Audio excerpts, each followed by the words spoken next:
Welcome back to my channel, and today's video is the third in a series of 5 videos about the empowering keynotes for each of the human design types. And today we're going to talk about projectors.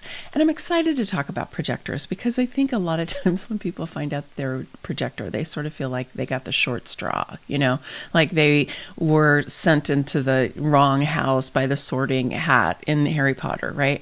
And so I really want to help you discover some of the fantastic things about yourself as a projector and how you can really empower yourself to show up in the world that you're designed to, so that you can create really deep satisfaction in your life. Okay, let's go ahead and get started.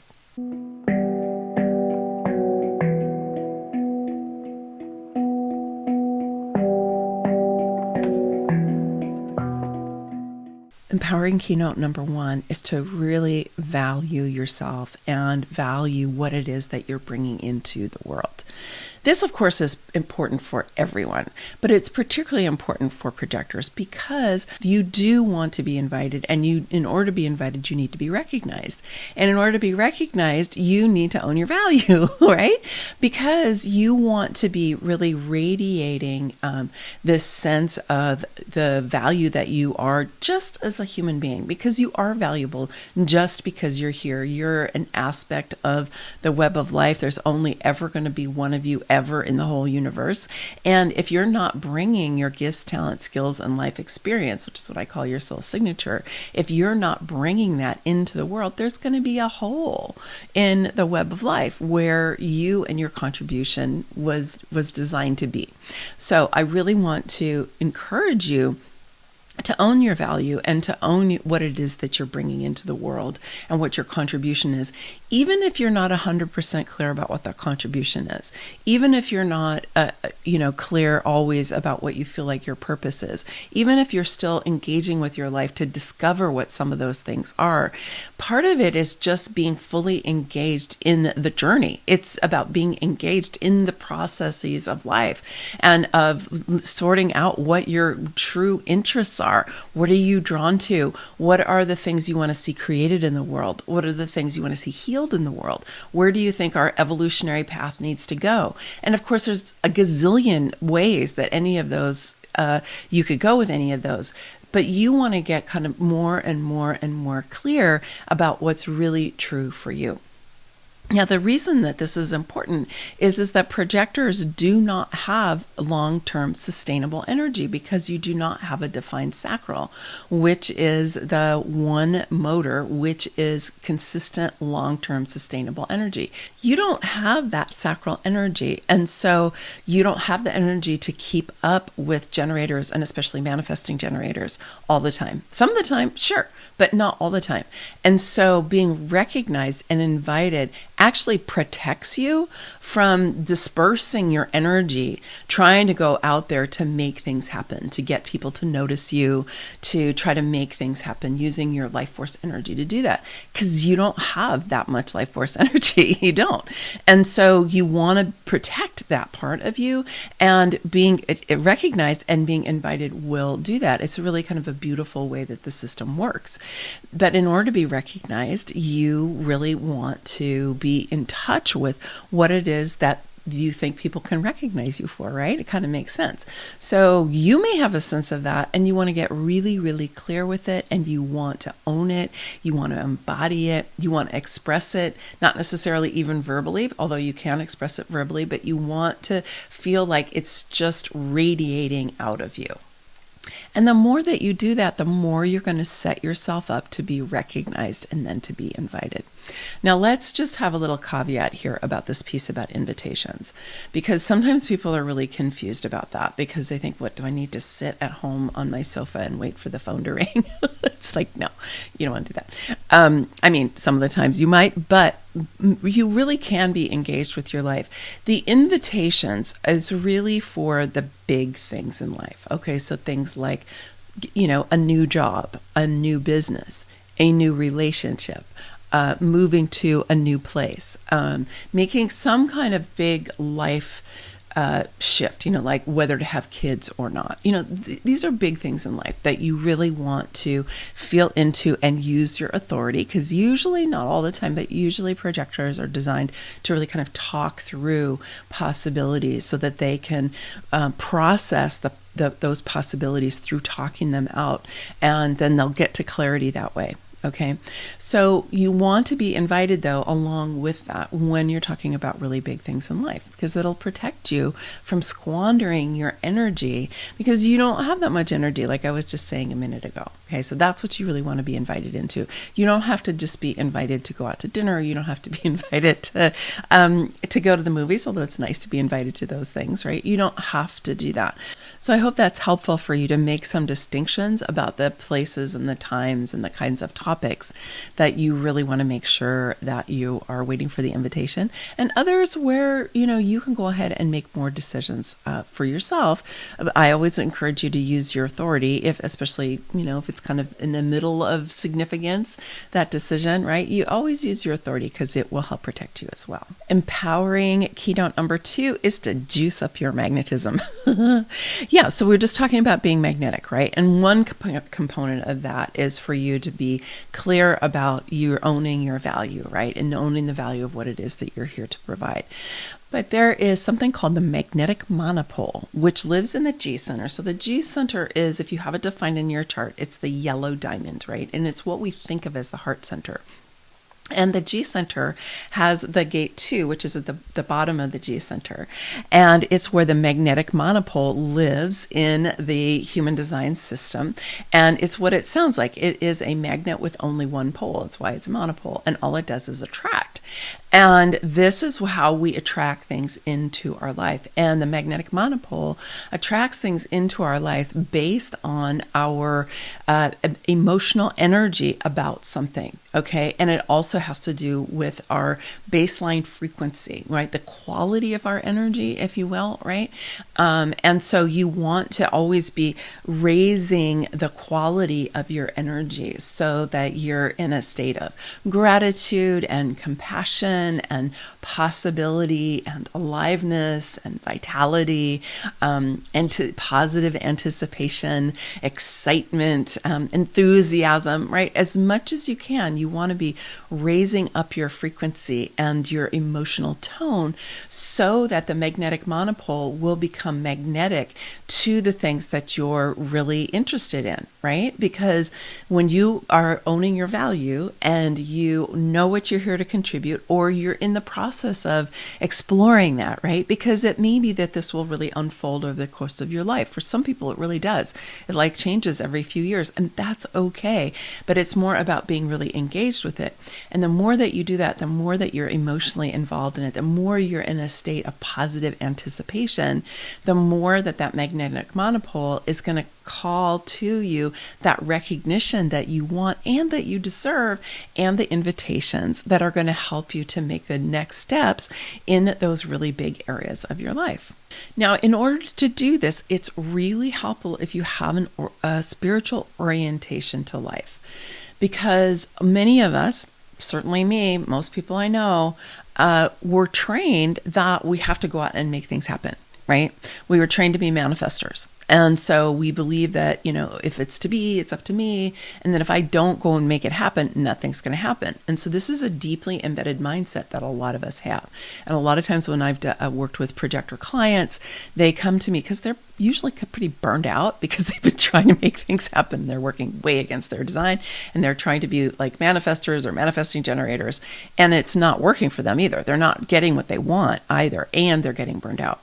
So the thing about having a spiritual orientation is it helps you to really kind of surrender both your old conditioning, right? But also your egoic, but also your egoic attachment to believing that you are in control of your life. We're not really in control of our lives, are we? Right? I mean, some things, sure, right? But there's so many things that we're not in control of. And it's a relief to be able to kind of go, okay, I am going to partner with the flow of life, the creative intelligence of the universe. I'm going to surrender this egoic mind that believes that she has to be in charge and she has to be in control. And if it's to be, it's up to me. Like that whole thing, right? I'm going to surrender that part, and I'm going to be like, you know what? There is a benevolent life force that has created this universe and has created this world and has created me, that is here to support me.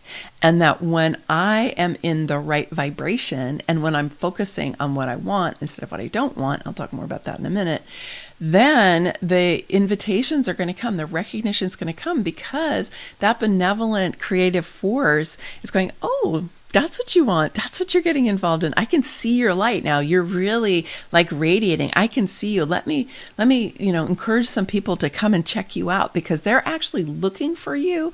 They just may not know that it's you, but you've got that attribute. You've got that thing you want to provide to people. You've got that quality that so many people are desiring. Okay, I'm going to send some people your way. Right? So this is about really being able to partner in a very practical way with spirit, or with what I like to call the flow of life, or the universe, or God, whatever you want to call this larger benevolent force, and believing that it's a benevolent force, not believing that it is somehow out to get you or it's going to punish you or any of those things, but that it's really here to help you. It just needs you to ask and to let it know what it is that you want. Empowering keynote number 3 is to know what you want to experience, okay, once you have accepted an invitation. So you have to know what you want. You have to get clear about what do you want to be invited into. Right? I talk to a lot of people come to me for readings, and they don't really know what they want, or they kind of know, but usually they know more about what they don't want, and they don't know what they do want.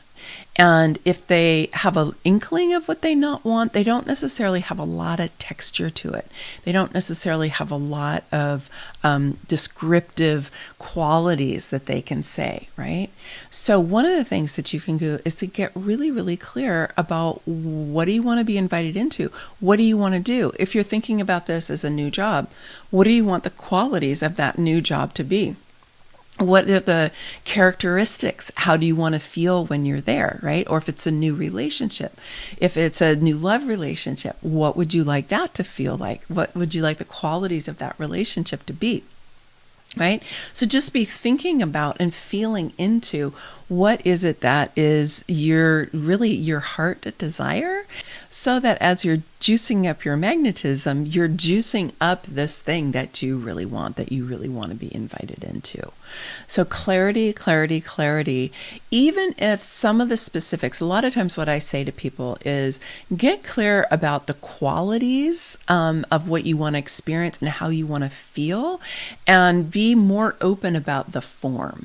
Like you might not say, I want to have a partner who looks like this, who lives in this place, who makes this kind of money, who has this kind of a profession. Like that's really kind of limiting the type of what you could receive to a specific form. But if you were like, I want to feel cherished, I want to feel excited, I want to feel like that, just deeply in love, I want to feel like together we can handle any of the challenges that come our way. Right? Those are the qualities of what you want to feel and the qualities of what you want the relationship like. And then the person can come in different forms. So you want to let the forms kind of go and get more clear about the qualities of what you want. Now, the other side of this, and empowering keynote number 4, is who do I need to become in order to be recognized and in order to be invited in the ways that I want to be? Are there things that I need to prepare? Are there ways that I need to heal? Are there things that I need to create or build for myself? Are there things that I need to release, right? Because you can't really call in and attract in what you want if you're not actually ready for it. And people do this all the time, right? They have this imagining of something that they want, but they're not actually the person who can receive it. So part of what you want to be able to do is be really honest with yourself, but compassionately, right? Lovingly, compassionately, and go, am I actually ready to, if that invitation were to come tomorrow, would I be ready to say yes? And even if I said yes, would I really be ready to take advantage of it, to fully step into it, right? So the more that you can prepare yourself and make yourself into the person who's ready for that, the faster it's going to come to you, and also the more you're going to be able to take advantage of it when it happens. And depending on what it is that you're calling in, that it's really helpful to have like a structure in place for yourself and the resources that you need in place as well. I'll just give you an example. Even though I'm not a projector, I think that this relates to projectors probably even more, which was there was one point where I really had my eye on creating a large business coaching business. And I did manifest it actually very quickly. I had a multiple six-figure business in 10 months. I think it was 9 or 10 months. I mean, it was like, boom, right? But I did not have the structure in place. I didn't have the resources in place. I didn't have the team in place. I didn't have the systems in place. And even as a generator, I stayed in that business for about 5 years, but it was hard and it took a lot of energy, and I majorly burned myself out. And so for a projector, would be totally a disaster, right? So if you're calling in something that you know is bigger than what you've done before, whether that's in a job or a business or like having a child, like, are you actually ready to have a child? Like, what are these things? Or if you want to move into a bigger house, or you want to move into, a different place, are you really ready to do that? Do you have things in place that you could actually take advantage of that? So I think that you can save yourself a lot of heartache and a lot of wasted energy and potential burnout if you were to do that. And then finally, empowering keynote number 5 is to create your future using your imagination during meditation. Now, you've probably heard about this before, and I want to emphasize this, and it really pulls on all of the different things I've already shared with you today, but I think it's even more important for projectors because they do really need to be magnetic, and you need to be recognized, you need to be invited, and so you really want to call things in. And when you get yourself into an elevated state, okay, right, that I was talking about, really elevating your emotional tone, elevating your frequency. This is why I teach my clients to do Kundalini yoga, because it really elevates our frequency, right? And when we do that, the mind calms down, that kind of egoic trance of the thinking mind that wants to be in charge, right? And who thinks that it knows better than anything else, right? All that part calms down. And then the heart opens and our frequency raises, and we're able to get into a state where we can contact and work in the unified field, or in yoga we call it the great cosmic womb, right? Which is this, the space is not empty, right? It's full of possibilities. This is what the quantum scientists are saying, right? It's just packed with possibilities, right, that are in waveforms. And what happens is that when we go into meditation and we start to create our future, and we really get focused on that, we bring our emotional energy, and I don't see pictures, so for me it's always a felt sense. It's how I feel, right? But for some of you who are visual, some people hear things, whatever it is that works for you, that helps you to kind of get into that state where you're already experiencing what it is that you want. When you do that, you help to crystallize all of those waves that are out there, in the cosmic field into particles, which is into form, right? Everything starts as energy first, and then it crystallizes into form. And so you can actively do that when you're in a higher state. And when you do that as a projector, right, you're sending a really clear picture or really clear felt sense or quality of experience out into the flow of life, right, out into that cosmic womb. And the flow of life is going, oh, wow, that's really what they want. And it helps to, crystallize what you want into your life. Now, the thing is that many people are conditioned away from what it is that their heart truly desires. And they have this idea that they're supposed to want things like, I want a better job. I want a promotion. I want to make more money. I want a bigger car. I want a bigger house. I want to be able to consume more, right? I mean, a lot of us are programmed into that. It's consumer consciousness. It's out of predatory capitalism. It's not actually something that makes most of our hearts sing. Really, our hearts sing when we're on purpose and when we're related to other people and when we feel like our lives have meaning. That's really what makes our hearts sing, right? So just notice if you've been programmed into that whole consumer mentality and see if you can unwind some of that. Because I think that this is really important where all of us are really here on planet Earth right now. We really need to be, especially those of us in the wealthy countries, we need to be undermining our, the way that we use shopping as therapy, right? It's dangerous for the planet as well as, not satisfying for ourselves, right? It's a black hole. You'll never really be satisfied, doing things that way. So if you're not really clear, one of the things you can do is look to other aspects of your human design. Because your type is just one of many, many different aspects of your human design. And so you want to get a little bit more in touch with that. Like I know for me, when I learned about my circuitry and the fact that I have a lot of individual circuitry, that really shifted my self-concept a lot. And it really helped me get in touch with some things that mattered to me, helped me get more on purpose. So for you, there's going to be parts of your design that can help open up possibilities for you that you might not currently either be in touch with or you might not currently believe, because that happens too. I see that a lot when I do readings for people is that, they kind of know what they want, but they kind of don't believe it, or they don't believe that it's possible, right? So one of the things human design helps us to see is that there are these possibilities that are already in our energetic blueprint, if you will, already in our human design, that is just waiting for us to fully manifest.